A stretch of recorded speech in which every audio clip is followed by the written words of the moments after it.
Hello bachcho, let's read out the question first. A thin circular wire carrying a current I has a magnetic moment M.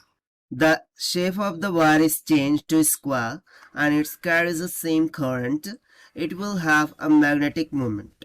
So देखिए बहुत ही basic सा question है कि एक circular coil है. Let suppose कि इस तरीके से सर्कुलर कॉइल है, राइट.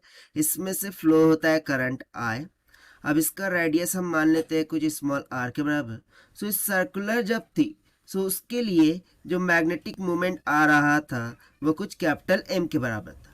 अब हमने क्या किया, इस सर्कुलर कॉइल को स्क्वायर कॉइल में कन्वर्ट कर दिया लाइक दिस. अब इसमें से फ्लो होने वाला करंट तो सेम है, that is I.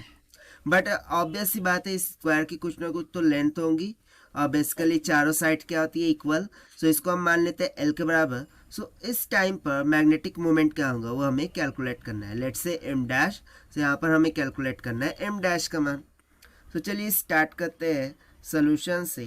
But before of it's let's talk about the key concept which we are going to use here for this question. तो जब कभी हम बात कर रहे होते हैं सर्कुलर कॉइल की, उसमें से करंट फ्लो करता है आई और हम मान लेते हैं कि इसका जो एरिया है वो कुछ ए के बराबर है. सो उसके लिए मैग्नेटिक मोमेंट का फॉर्मूला क्या हो जाता है, आई इंटू ए के बराबर. ठीक है ना. ये सर्कुलर कॉइल है तो सर्कुलर कॉइल के लिए एरिया क्या हो जाएगा, पाई आर का square. So can I say that कि इनिशियल केस में, ठीक है, एट इनिशियल, यदि हम बात करें यहाँ पर इनिशियल, सो इनिशियली क्या था, सर्कुलर कॉइल था. सो उसके लिए मैग्नेटिक मोमेंट हो जाएगा M is equals to I into A, जहाँ पर ए क्या हो जाएगा, पाई आर का स्क्वायर. से हो जाएगा आई इंटू पाई आर का स्क्वायर के बराबर.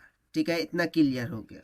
अब उसके बाद जैसे ही हमने फाइनल केस की बात की जिसमें हमने उससे बना दिया है स्क्वायर, सो उसमें ये लेंथ का टर्म आ गई है एल. सो देखिए बेसिकली ये जो लेंथ एल है, ठीक है, ये किसके एक बराबर होंगी. सो यदि मैं L plus L plus L plus L ये पैरीमीटर ऑफ स्क्वायर देखूं, सो कितना हो जाएगा, 4 ऑफ एल. और ये किसके बराबर होगा, पैरीमीटर ऑफ सर्कल के. सो पैरीमीटर ऑफ सर्कल कितना होता है, 2 पाई का आर. सो यहाँ से यदि मैं किस एल के लिए कैलकुलेट करूँ, right. So L will be equals to 2 to 4, यानी कि ये पाई आर बाय 2 आ जाएगा, राइट. इसके एल बराबर कितना आ जाएगा, पाई आर बाय 2. सो अब हम मैग्नेटिक मोमेंट कैलकुलेट करते हैं कि लेट से जो एम डैश होगा वो तो इक्वल हो जाएगा आई इंटू किसके स्क्वायर के बराबर, sorry I into a dash के. ठीक है.